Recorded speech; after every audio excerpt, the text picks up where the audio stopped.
Hi all, welcome to learning. ഇന്ന് നമ്മളിവിടെ discuss ചെയ്യാൻ പോകുന്നത് എഞ്ചിനീയറിംഗ് ഡ്രോയിങ് ആണ്. ഓക്കെ, സോ എന്താണ് എഞ്ചിനീയറിംഗ് ഡ്രോയിങ് എന്ന് പറഞ്ഞാൽ? It is a graphical representation അല്ലേ? നമ്മൾ അതിൽ എന്താ പറയുക, റെപ്രസെൻറ്റ് ചെയ്യുന്നതിൻ്റെ കൂടെ തന്നെ നമ്മൾ റൈറ്റിങ്സും ഉണ്ടാവും. ഓക്കെ, അതായത് ഇപ്പോൾ ഒരു കേസ് പറയുകയാണെന്ന് വെച്ചാൽ ബിൽഡിംഗ് പ്ലാൻസ്, ഒരു വീടിൻ്റെ പ്ലാൻ എടുക്കുകയാണെന്ന് വെച്ചാൽ നമ്മൾ അതിൽ ബെഡ്റൂം എവിടെ, കിച്ചൺ എവിടെ, ഹാളിൻ്റെ പൊസിഷൻ, പിന്നെ അതിൻ്റെ എത്രയാണ് അതിൻ്റെ സൈസസ് എല്ലാം നമ്മൾ അതിൽ കാണിക്കും. ഓക്കെ, അപ്പോൾ അതിനെയാണ് നമ്മൾ ടെക്നിക്കൽ ഡ്രോയിങ്സ് എന്ന് പറയുന്നത്. അപ്പോൾ അതിൽ നമ്മളിപ്പോൾ ബിൽഡിംഗ് പ്ലാൻസും കാര്യങ്ങളും എന്നൊക്കെ പറയുമ്പോൾ അത് സിവിൽ എഞ്ചിനീയറിംഗ് ഡ്രോയിങ്സിൽ പെടുന്നതാണ്. ഓക്കെ, അതേപോലെ മെക്കാനിക്കൽ എഞ്ചിനീയറിംഗ് ഡ്രോയിങ്സ് ഉണ്ട്. മെക്കാനിക്കൽ എഞ്ചിനീയറിംഗ് ഡ്രോയിങ്സ് എന്ന് പറഞ്ഞാൽ അതിൽ എന്തൊക്കെയാണ് പെടുക? Riveted joints, welded joints, pipeline diagrams, അതൊക്കെ മെക്കാനിക്കൽകാരൻ്റെ ഡ്രോയിങ്സ് ആണ്. Okay, then electrical engineering drawings ഉണ്ട്. അതിൽ എന്തൊക്കെയാണ് പെടുക? വയറിംഗ്, സർക്യൂട്ട് ഡയഗ്രാംസ്, അങ്ങനത്തെ കാര്യങ്ങൾ. Then electronics, circuit drawings, P C B track drawings, ഇതൊക്കെയാണ് ഇലക്ട്രോണിക്സ് എഞ്ചിനീയറിംഗ് ഡ്രോയിങ്ങിൽ പെടുക. ദെൻ സിവിൽ എഞ്ചിനീയറിംഗിലാണ് നമ്മൾ പ്ലാന്, ഫൗണ്ടേഷൻ ഡ്രോയിങ്സ് ഒക്കെ. ഓക്കെ, ഇനി what is the purpose of studying engineering drawing? അപ്പോൾ നമ്മൾ ഈ എഞ്ചിനീയറിംഗ് ഡ്രോയിങ് പഠിക്കേണ്ട ആവശ്യം എന്ന് പറയുന്നത് it develops the ability to produce simple engineering drawing and sketches based on current practice. Okay, അപ്പോൾ നമുക്ക് ചെറിയ ചെറിയ ഡ്രോയിങ്സ്, നമ്മളിപ്പോൾ ജസ്റ്റ് എന്തെങ്കിലും ഡിസൈൻ ചെയ്യാൻ പോകുന്നതിന് മുമ്പേ നമ്മൾ റഫായിട്ട് ആ ഒരു ഡ്രോയിങ് ചെയ്ത് നോക്കും. ഓക്കെ, അപ്പോൾ ആ ഒരു practice. Then to develop the skills to read manufacturing and construction drawings used in industries. അപ്പോൾ നമുക്ക് കൺസ്ട്രക്ഷൻ ഡ്രോയിങ്സ് ഒക്കെ വരയ്ക്കാൻ വേണ്ടിയിട്ട്. Then to develop a working knowledge of the layout of plant and equipments. അതേപോലെ ഒരു പ്ലാന്റിലെ equipments, means കാര്യങ്ങൾ, അതിൻ്റെയൊക്കെ ഒരു വർക്കിംഗ് ഡ്രോയിങ് ചെയ്താലാണ് നമുക്ക് അതിൻ്റെ ഒരു ഐഡിയ കിട്ടുള്ളൂ. Okay, to develop skills in abstracting information from calculation sheets and schematic diagrams to produce working drawings for manufacturers, installers and fabricators. അപ്പോൾ അത് ചെയ്യുന്ന ആൾക്കും ഒരു ഡ്രോയിങ്, അതായത് നമ്മളിപ്പോൾ ഒരു വർക്ക് കൊടുക്കുമ്പോൾ ഒരു ഡ്രോയിങ് ഉണ്ടെങ്കിൽ അത് കണ്ടാൽ അത് വർക്ക് ഏറ്റെടുക്കുന്ന ആൾക്ക് അത് ചെയ്യാൻ ഒരു ഐഡിയ കിട്ടും. ഓക്കെ, അപ്പം നമ്മൾ ആ ഐഡിയനെ ജസ്റ്റ് റിയാലിറ്റിയിലേക്ക് ആക്കാൻ വേണ്ടിയിട്ടാണ് നമ്മൾ എന്ത് ചെയ്യുന്നത്? ഒരു എഞ്ചിനീയറിംഗ് ഡ്രോയിങ് വരയ്ക്കുന്നത്. ഓക്കെ, നെക്സ്റ്റ് ആണ് കൺവെൻഷൻസ്. ഓക്കെ, അതായത് നമ്മളിപ്പോൾ ഒരു എഞ്ചിനീയറിംഗ് ഡ്രോയിങ്ങിൽ നമുക്ക് കുറേ കാര്യങ്ങൾ, ഇപ്പോൾ ഒരു ബിൽഡിംഗ് പ്ലാൻ എടുത്താൽ തന്നെ നമുക്കറിയാം വാൾസ് ഒക്കെ നമ്മൾ ബ്രിക്ക് കൊണ്ട് കെട്ടിപ്പോക്കുന്നു. ഓക്കെ, അപ്പം നമുക്ക് അവിടെ എല്ലാവിടെയും എന്തൊക്കെയാണ് മെറ്റീരിയൽ യൂസ് ചെയ്തിരിക്കുന്നത് എല്ലാവിടെയും എഴുതുക എന്ന് പറയുന്നത് പോസിബിൾ അല്ല. അപ്പം നമ്മളിങ്ങനെ ഹാച്ച് ചെയ്തിട്ട് കാണിക്കും. ഓക്കെ, എന്തൊക്കെയാണ് റെപ്രസെൻ്റ് ചെയ്യുന്നത്, അതായത് എന്ത് വാൾസ് ആണ്, അല്ലെങ്കിൽ അവിടെ യൂസ് ചെയ്തിരിക്കുന്നത് എന്ത് ഡോംസ് ആണ്, അല്ലെങ്കിൽ എന്ത് വിൻഡോസ് ആണ്.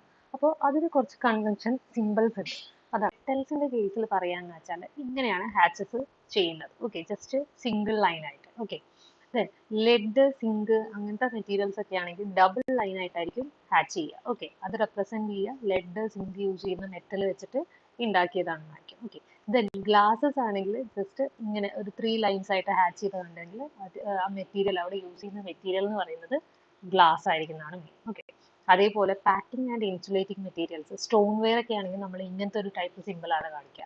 അതേപോലെ ആസ്പെറ്റോസ്, വോർക്ക്, ലെതർ, വാക്സ് ഒക്കെ ആണെന്ന് വെച്ചാൽ ഇങ്ങനെ ജസ്റ്റ് കള്ളിക്കള്ളിയായിട്ട് കാണിക്കും. ഓക്കെ, ദെൻ ലിക്വിഡ് ഐറ്റംസ്, അതായത് വാട്ടർ, ഓയിൽ, പെട്രോൾ ഒക്കെ ആണെങ്കിൽ നമ്മൾ വാട്ടർ പ്രസൻസ്, അതായത് ലിക്വിഡ് ആണെന്നുള്ളതിന്റെ മെൻഷൻ ചെയ്തിട്ടാണ് കാണിക്കുക. ഓക്കെ, ഇതായിരിക്കും അതിന്റെ സിമ്പിൾ എന്ന് പറയുന്നത്. ദെൻ വുഡ് ആണെങ്കിൽ വുഡിന്റെ ഒരു ഹാച്ചിങ് ആയിരിക്കും. ഓക്കെ, ദെൻ കോൺക്രീറ്റിന്റെ പോർഷൻസിൽ, ഇപ്പോൾ ഫൗണ്ടേഷനിലൊക്കെ കോൺക്രീറ്റ് ഉള്ള ഭാഗം നമ്മൾ ഇങ്ങനത്തെ ഒരു ഹാച്ച് ചെയ്തിട്ടാണ് ബിൽഡിംഗ് ഡ്രോയിങ്സിൽ കാണിക്കുക. ഓക്കെ,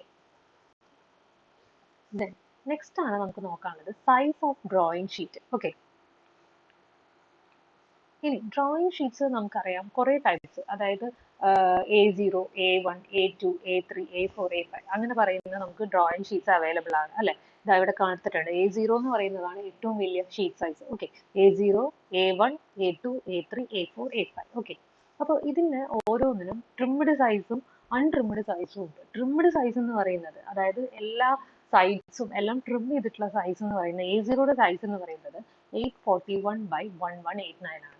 അൺട്രിംഡ് എന്ന് പറയുന്നത് 880/1230 ആണ്. ഓക്കെ, അപ്പോൾ ഇതിന്റെ ട്രിംഡും അൺട്രിംഡും സ്പെഷ്യൽ ആയിട്ട് നമ്മൾ ഓർത്ത് വെക്കണം. അതായത് A0യുടെ, A1ന്റെ എന്ന് പറയുമ്പോൾ 594/841, 625/880 ആണ്. A2യുടെ 420/594, 450/625, A3യുടെ 297/420, അൺട്രിംഡ് 330/450, A4ന്റെ കേസ് വരുമ്പോൾ 210/450, 297, 240 by 330. Then A5 ടെ 148 by 210, 165 by 240. ഓക്കെ, പിന്നെ ഇതിന്റെ വിത്ത് ഈസ് ടു ലെങ്ത് റേഷ്യോ എന്ന് പറയുന്നത് എപ്പോഴും 1:√2 ആണ്. അത് എപ്പോഴും പി എസ് സിക്ക് ചോദിക്കുന്ന ഒരു ക്വസ്റ്റ്യൻ ആണ്. Width is to length ratio okay 1:√2 ആയിരിക്കും. ഓക്കെ, ഇനി നമുക്ക് നോക്കാനുള്ളത് methods of folding of printed drawing sheets.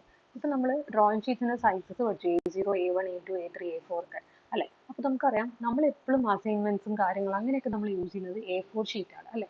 അതാകുമ്പോൾ നമുക്ക് ജസ്റ്റ് ഡയറക്റ്റ് ആയിട്ട് ഫയൽ ചെയ്ത് വെക്കാം, അല്ലെങ്കിൽ ഒരു ബുക്കിൽ വെക്കാനൊക്കെ പറ്റും. അതാണ് ഒരു A4 ഷീറ്റ് എന്ന് പറയുന്നത് അല്ലെ. പക്ഷെ നമുക്കിപ്പോൾ ഒരു A0, A1 എന്നൊക്കെ പറഞ്ഞു വെച്ചാൽ നമുക്കത് ഫുൾ ചെയ്തിട്ട് ആ ഒരു സൈസിൽ എത്തിക്കണം. A4 സൈസിലാക്കിയിട്ട് വേണം നമുക്കത് ഫയൽ ചെയ്യാൻ പറ്റുള്ളൂ.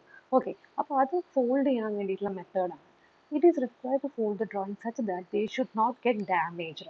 Drawing sheet to be folded such that the title block is easily visible to retrieve it and keeping it back.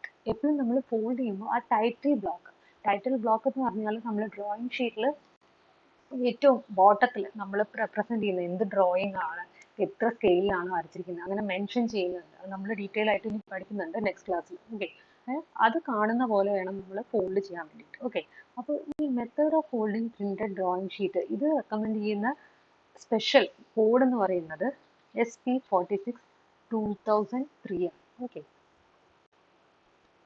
ഇവിടെ ഒരു ഡയഗ്രം കാണിച്ചിട്ടുണ്ട്. അതായത് സ്പെഷ്യലായിട്ട് പ്രിന്റഡ് ഡ്രോയിങ് ഷീറ്റ്സിന്റെ A0 സൈസ് ആണ് ഇങ്ങനെയാണ് ഫോൾഡ് ചെയ്യുന്നത്. അതായത് 7 ഫോൾഡ്സ് ആക്കിയിട്ടാണ് അവർ ചെയ്യുന്നത്. ഓക്കെ, ടൈറ്റിൽ ബ്ലോക്ക് ആണ് ഇവിടെ റെപ്രസെന്റ് ചെയ്തിരിക്കുന്നത്, കണ്ടോ ഏറ്റവും ബോട്ടത്തിൽ. ഓക്കെ, അപ്പോൾ അവിടെ ടൈറ്റിൽ ബ്ലോക്ക് കാണുന്ന പോലെയാണ് നമ്മൾ അതിനെ ഫോൾഡ് ചെയ്യുക. അതായത് എല്ലാം ഫോൾഡ് ചെയ്ത് വരുമ്പോൾ ഏറ്റവും ടോപ്പിൽ ഈ ടൈറ്റിൽ ബ്ലോക്ക് കാണുന്ന പോലെ ആയിരിക്കും നമ്മൾ വെക്കുക. ഓക്കെ, ലെങ്ത് വൈസ് ഫോൾഡിംഗ് ആണ് ജസ്റ്റ് റെപ്രസെന്റ് ചെയ്തിരിക്കുന്നത്, ക്രോസ് വൈസ് ഫോൾഡിംഗ്.